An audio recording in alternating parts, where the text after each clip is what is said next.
Good evening. Good to see you as we enter into the season of Lent. We want to examine our lives, but also take a look at some of the narratives of our faith and maybe look at some of them in a new way.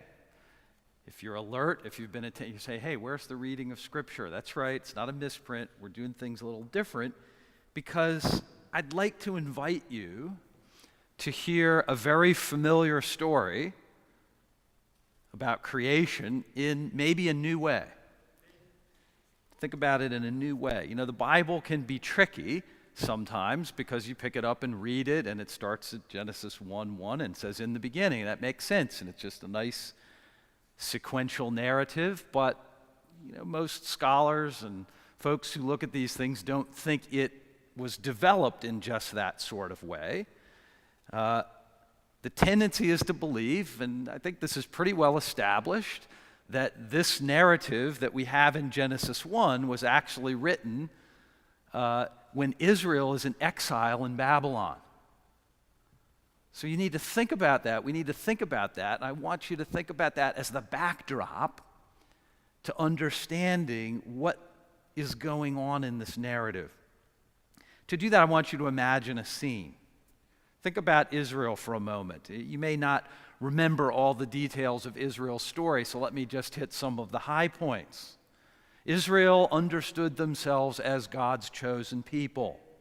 They remembered the narrative and told the stories well before they were in writing of their ancestor Abraham, who was rich in the things of the world, and God called Abraham to leave his home, leave his wealth, leave his security, and travel to a land that he did not know, trusting only in God. An alternative way of life, to be sure. And Abraham, by faith, in the story that Israel tells, went to this new land, even though, as we read later, he didn't know where he was going. I like to think of, Abraham as an early precursor to Frodo Baggins. Yes, I will take the ring to destroy it, but I don't know the way. That's Abraham. I'll do what you're saying, God. I'll be faithful, but I don't know where I'm going. That's just the way God wanted it. By faith, then, Abraham trusted God, and God said to Abraham, God made a promise to Abraham and said, I will make you a great nation, and all the peoples of the earth will be blessed through you and your descendants, the nation of Israel. That's how Israel understood that story. God's chosen people, they're going to bring blessing. Now, the challenge for Israel, as we might imagine it often is, when you're told you're chosen for a special purpose, is to think, oh, that means we're the best. We're on top of the heap. And God is wrestling with Israel throughout her history, according to the way Israel tells the story, to understand that that's not what it means to be God's chosen people. It means to be chosen is to be the servant, to be for the other. And it's through that Israel would bless the nations. But still, chosen by God, and remembering great stories of David's kingdom, when Israel was a great nation, according to their telling. Well, lots of things happened. If you want some of those details, come to my Wednesday night class that's going on throughout Lent when we're journeying through the Bible.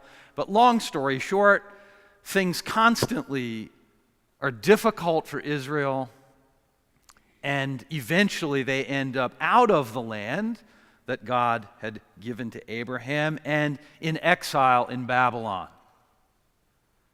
for a long period of time, generations. If you think about it, just think in your own family histories as far back, the last generation? Probably most of us are pretty good. How about the generation before that? It gets a little scary. How about the generation before that? Okay, now we're really at it. Now think the generation before that. That's a long time. Folks can't remember the glory of these stories. And this exile is chaotic. It's chaotic. Israel is in the midst of a nation that in many ways couldn't be more different to them. They experience chaos. They experience enslavement. They experience the challenge to all of the things that they hold most dear. They wrestle with the question, are we going to survive? Now, I was thinking about this. How do we, for ourselves, grasp what it's like to be in exile here at a place like Second Presbyterian Church in the United States of America? We're not anything like that, and in spite of some of the political rhetoric, about the day, we don't know much about that. What is that? What might that be like? Well, you could think about in the history of the 20th century what it was like for the nations of Europe, great civilizations, to come under the thumb for a brief period of time of Nazi Germany. To be enslaved, to lose all power, have your culture destroyed. And you think, okay, that was horrible. You read these stories, they're awful. And yet, relatively short period of time, this is generations. And the people fear, in the midst of this chaos, in which they don't have control, what do they do? And it's in the midst of that kind of situation that this story gets written for the first time. Now, doubtless, there had been oral tradition, but the story of creation that we'll read in a moment, think of it not as here's the details that somebody wanted to put down of exactly what happened, but rather an affirmation of Israel's faith in the midst of this impossible situation. A situation where they have no power, no control, no authority. An affirmation of Israel's faith, an affirmation of the faith of the people of God, and a call, therefore, to a particular kind of life that is an alternative to the world around them.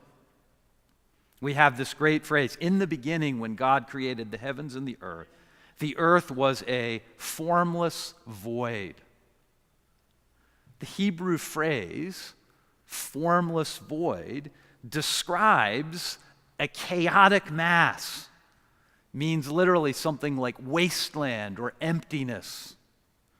And together, this terminology gets rendered here formless void, but it probably doesn't catch the way in which this is reflective of something out of control. The only other place where this phrase occurs in the Hebrew Bible is in Jeremiah's terrible imagery of a desolate land after war. When Jeremiah laments what's happened to Israel, and there's desolation and chaos, when everything seemed to be lost. And Jeremiah's story is that just as if creation emerged from that kind of chaos when the earth was a formless void, so it's possible for the earth to return to that primeval state of chaos, wasteland, emptiness, if human beings don't follow God's plan for harmony. So the purpose, I'd like to suggest, this isn't unique to me, of the creation narrative in Genesis 1 is to tell a story that establishes order in the midst of chaos. It's in contrast to the ancient Near Eastern creation stories that Israel would have been familiar with in exile. And there's similarities. Lots of scholars have pointed out, there's ancient Near Eastern similarities in these creation stories, but there are also differences. You don't have a war amongst the gods contending with each other, and out of that violent conflict, creation emerges, as in many of the ancient Near Eastern creation stories. Instead, you have a very different picture. A picture of an ordered harmony emerging out of chaos. A grand narrative that Israel understands, even as she writes it and tries to live into it, is not so much about the past as it is about the present and the future. What kind of life is God calling us to?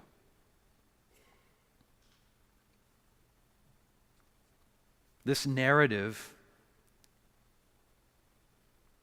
is an affirmation of a particular faith, an invitation to a particular kind of life, an affirmation that what God intends in the world is not the violence and hostility and the struggle of competing people and nations to conquer each other with all that that entails, but instead of creation as an ordered, reliable, and hospitable arena of generosity, where there's enough, where God, in God's abundance, has provided enough for everyone so that the kind of competition for resources doesn't need to be part of the picture.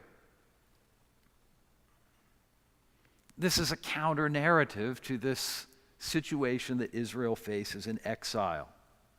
It's an enactment performed by Israel in her worship in the midst of exile as part of their understanding of God's mission, which the prophets are calling them to again and again, to be God's people, to resist the negations of the world and the hostility of the world for the sake of the world.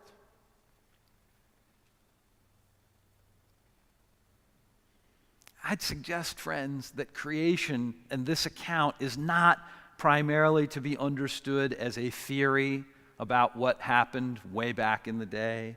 It's not an intellectual, speculative notion or debating point as people wonder, did it really happen in 6 literal days? Was there a gap between the days? What was the year? All those sorts of things. Friends, I don't think that's in Israel's mind. It's a story to help them survive. It's a concrete life or death story and discipline in which the promises of God that Israel's holding fast to, in which they claim those promises, even in the midst of disarray that they cannot see the beginning of it or the end. In their context, where the world's experience is not good, not orderly, not generative, Israel has the audacity to perform and tell this story and perform a counter-narrative in faith, believing that even though we can't see God's work, God will be faithful to the promises that God made to Abraham, those hundreds and hundreds of years ago. And that we continue to believe that even in this place of exile. And as an act of faith, we're going to tell this story. We're going to write it down. We're going to try to live into it. In response, in other words, the chaos, division, and hostility of the world, the community of faith tells a different story. What do you do when you have no power, when everything seems to be spinning out of control, when you can't imagine what atrocity will happen next? Here was the response of God's people. Tell a different story. Again and again, over and over, and live it out. Enact it again and again and worship and live into it. And what I'd like to suggest is that's exactly what we do when we come to worship. We're telling a story about God, like this creation story. And we're telling it in different ways about an ordered, peaceable, hospitable world that God intends for all people. And we're telling that story maybe in different ways, but again and again and again. And we're enacting it, particularly here at this service when we celebrate the Eucharist, the Lord's Supper. And we enact that story again and again. And one of the fundamental elements of that enactment for us is who's welcome at this table? Only the people that have the right faith? Only the people that do things the right way? Only the right kind of people? No. No, all are welcome. Because that's the nature of God's world. There's enough. And because we believe that, because we confess that, because Israel confessed that, we can move from a position with those around us, not one of competition, struggling together for our perception of the scarce resources, but one of hospitality, of order, of peace. So as we listen to this story that's very familiar, as we hear it read and read it together, I want you to think about that.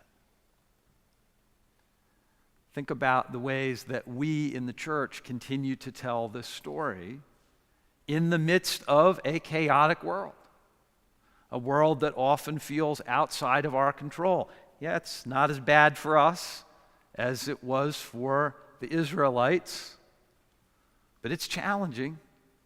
We wonder about the future. But here's our faith. A story intended to make a real and concrete difference in our lives and the life of the world. Can we hear that story tonight? Can we live into it? For our sakes and for the sake of all those around us. That's our high calling. That's when we do this, we follow in the footsteps of God's people through centuries, waiting for a promise that still seems far off, but trusting that God can bring it to pass.